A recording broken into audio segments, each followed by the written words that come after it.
لا تنسوا الإعجاب بالفيديو والاشتراك بالقناة وتفعيل الجرس.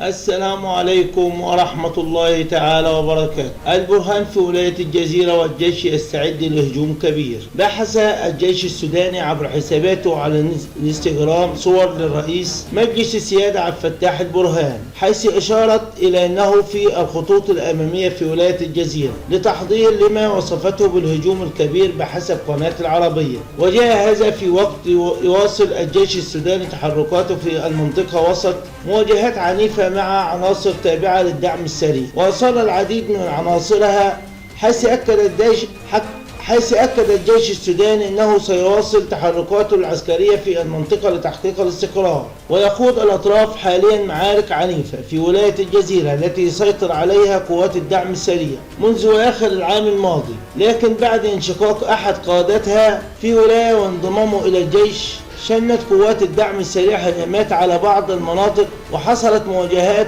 ما تسبب بمقتل نحو 200 شخص خلال 10 أيام بحسب السلطات والمسعفين. وأكد الجيش السوداني في تحركات عسكرية في مناطق تستهدف إلى تحقيق الاستقرار، وشدد الجيش السوداني على أنه سيواصل القتال حتى تحقيق النصر واستعادة الأمن للبلاد. والسلام عليكم ورحمة الله تعالى وبركاته.